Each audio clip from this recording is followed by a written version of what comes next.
Hi folks, I'm Ashraf Ingora. I'm a language and soft skill trainer, live business and parenting coach. Ashraf the mover and shaker में आज हम देखेंगे AI का खौफ। AI के 4 stages हैं। पहला है नेरो एआई, जो वही काम करता है जिसके लिए उसे प्रोग्राम किया गया है। दूसरा है जनरल एआई, जो कि इंसान की तरह काम करने, सीखने और समझने में सक्षम होगा। स्टेज 3 जो है वह है सुपर एआई, जिसके इंसानों से ज़्यादा समझदार होने और इंसानों के लिए ख़तरनाक होने की संभावना है। ये खुद को बहुत तेज़ी से ट्रेन करने और हर काम करने में एक्सपर्ट बन जाएगा और इंसानों को सुपरसीड करेगा, अर्थात इंसानों से आगे निकल जाएगा।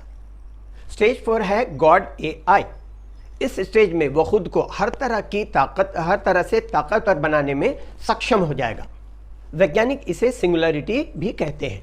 हालांकि इस स्टेज पर एआई के लिए जो दावे किए जा रहे हैं वो कितने प्रामाणिक अर्थात कितने ऑथेंटिक हैं, ये निश्चित रूप से नहीं कहा जा सकता। अब सवाल ये उठता है कि एआई कितनी नौकरियां खाएगा। एआई की वजह से दुनिया में 14% मतलब 14% लोग या तो नौकरी खो चुके हैं या उन्हें किसी और नौकरी में स्विच करना पड़ा है।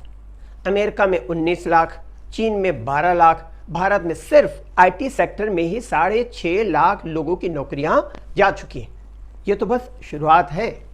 द न्यूयॉर्क टाइम्स की रिपोर्ट के मुताबिक एआई सबसे पहले उन नौकरियों को निगल जाएगा जो रिपीटिटिव है और कम तकनीक वाली है, जैसे डेटा एंट्री है, कस्टमर सर्विस है, फ्रंट डेस्क जॉब्स हैं, जूनियर अकाउंटेंट हैं, एचआर है वगैरह। ऐसा काम जहां दिमाग की जटिलता अर्थात कॉम्प्लेक्सिटी ऑफ माइंड की ज़रूरत नहीं होती। हर क्षेत्र में रिप्लेसमेंट के चांसेस हैं, चाहे वो मार्केटिंग हो, लीगल हो, कोडिंग हो, आईटी हो, टेक्नोलॉजी, मशीन, हेल्थ केयर, जहाँ भी रूटीन जॉब होगा वहाँ रिप्लेसमेंट की संभावना बढ़ेगी। फिल्मों में भी एआई की वजह से बेरोजगारी के हालात पैदा होने वाले हैं। Story, screenplay writing, dialogue, editing से लेकर बहुत कुछ एआई से रिप्लेस होने वाला है। ऐसी स्थिति में आने वाले कुछ सालों में 50% तक नौकरियां खत्म हो जाएंगी। अगर ऐसा हुआ तो विश्व में बेरोजगारी 20% तक बढ़ सकती है, जो कि 1930 मतलब 1930 की महामंदी द ग्रेट डिप्रेशन से भी ज़्यादा होगी। सवाल यह है कि एआई ऐसा क्या कर रहा है कि इंसानों से भी बेहतर साबित हो रहा है। एआई इंसानों से बेहतर नहीं है, लेकिन उसकी इंसानों की तरह कमजोरियां और ज़रूरतें भी नहीं हैं। इंसानों को सैलरी चाहिए, छुट्टियां, लीव चाहिए, इंक्रीमेंट चाहिए, मूड ख़राब है, स्ट्रेस है, हेल्थ प्रॉब्लम है, ऑफिस पॉलिटिक्स है, स्ट्राइक है, वर्क लाइफ बैलेंस मेंटेन करने में डिफ़िकल्टीज़ हैं, त्योहारों की छुट्टियां चाहिए, काम टालने की प्रवृत्ति है। ये सारी कमज़ोरियां एआई मशीन में नहीं होती। यह बिना रुके 24/7 काम कर सकता है। इसलिए अब कंपनियां इंसानों की जगह एआई मशीनों का इस्तेमाल करने लगी हैं। संयुक्त राष्ट्र की रिपोर्ट कहती है कि एआई से पुरुषों की मतलब मेल की जो नौकरियां जाएंगी वो 28% होगी, जबकि फीमेल की जो नौकरियां जाएंगी वो 41% नौकरी उनसे प्रभावित होगी। क्योंकि ज़्यादातर महिलाएं कस्टमर सर्विस, एडमिनिस्ट्रेटिव या ऐसे ही काम करती हैं जहां उन्हें एआई से रिप्लेस किया जा सकता है। लेकिन कहा जा रहा है कि इससे 13.3 करोड़ नए जॉब्स भी मिलेंगे। लेकिन ये डेटा किस आधार पर बताया गया है और कितना ऑथेंटिक अर्थात प्रमाणिक है, या ये बस हवाई है, ये कहना बहुत मुश्किल है। अगर ये मान भी लिया जाए कि 13.3 करोड़ नई नौकरियां मिलेंगी, तो ये नौकरियां भी सिर्फ उन्हीं को मिलेंगी जो एआई से जुड़े स्किल से इक्विप्ड हैं, जैसे data science, machine learning, programming, AI ethics etcetera. अगर इसे इंडियन प्रोस्पेक्ट्स के हिसाब से देखें तो अफसोस के साथ कहना पड़ता है कि हमारी एजुकेशन सिस्टम उन्हीं घिसे पिटे पुराने ढर्रे पर चल रही है, जिसमें ऐसी कोई फ्यूचरिस्टिक एजुकेशन प्रोवाइड करने की संभावना दूर दूर तक दिखाई नहीं देती। ज़्यादातर स्कूल्स एंड कॉलेजेस में एआई, कोडिंग, डेटा साइंस जैसे सब्जेक्ट पढ़ाया भी नहीं जाता। एक और बात वह है स्किल गैप। कॉलेज में एक सब्जेक्ट होता है कम्युनिकेशन स्किल, लेकिन स्टूडेंट्स को कम्युनिकेशन स्किल की प्रैक्टिकल एक्सपीरियंस होता ही नहीं है। उसी तरह इंजीनियरिंग कॉलेजेस में मैकेनिकल, इलेक्ट्रिकल, सिविल, इसी तरह के और भी ब्रांचेज हैं जिन क्षेत्रों में स्टूडेंट्स को प्रैक्टिकल एक्सपीरियंस बिल्कुल नहीं होता। यहाँ तक कि कंपनीज कहती हैं कि आईआईटी और आईआईएम से पास किए हुए स्टूडेंट्स में भी कंपनीज में काम करने के लायक रिक्विजिट स्किल की कमी है। एटलीस्ट मेडिकल कॉलेजेस में इंटर्नशिप के दौरान डॉक्टर्स को मरीज की बीमारियों को पहचानना, ट्रीटमेंट का वगैरह का प्रैक्टिकल एक्सपीरियंस तो होता है। उसी तरह इंजीनियर्स के लिए भी 6 months to 1 year का इंटर्नशिप होना चाहिए ताकि ये जॉब रिक्वायरमेंट के मुताबिक आवश्यक प्रैक्टिकल स्किल्स सीख सकें। Now AI is getting dangerous.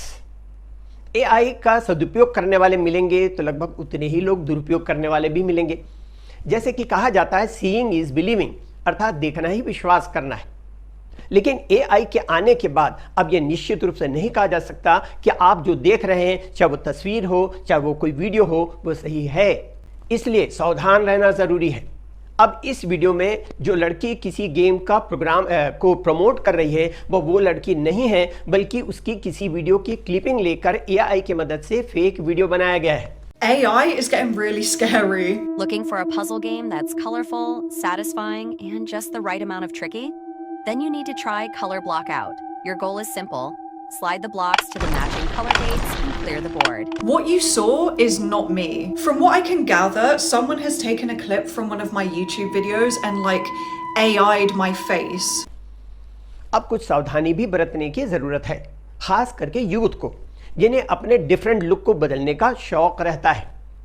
एक लड़की ने फुल स्लीव सूट पहन करके जेमिनाई में भेजा कि इसे साड़ी में कन्वर्ट कर दे, तो जेमिनाई ने उसे स्लीवलेस साड़ी पहना हुआ फोटो भेजा जो लड़की को बहुत पसंद आया। लेकिन लड़की को आश्चर्य तब हुआ जब उसने देखा कि उसकी बाह में ऊपर की तरफ एक तिल है, मोल है। ये जेमिनाई को कैसे पता चला? क्योंकि उसने तो फुल स्लीव वाला फोटो भेजा था। इसलिए बेवजह जोश में आकर सोशल मीडिया में कुछ भी ना भेजें, मुसीबत में पड़ जाओगे। किसी शायर ने कहा है कि वक्त को जिसने नहीं समझा उसे मिटना पड़ा, वक्त को जिसने नहीं समझा उसे मिटना पड़ा, बच गया तलवार से तो फूल से कटना पड़ा। तो इसलिए वक्त रहते संभल जाओ, वरना वक्त नहीं मिलेगा संभलने के लिए। AI एंड GPU का इस्तेमाल पॉलिटिकल पर्पस और टेक्नोलॉजिकल वार के लिए भी किया जा सकता है। अब टेक्नोलॉजी ही तय करेगी कि कौन सा मुल्क सुपर पावर होगा।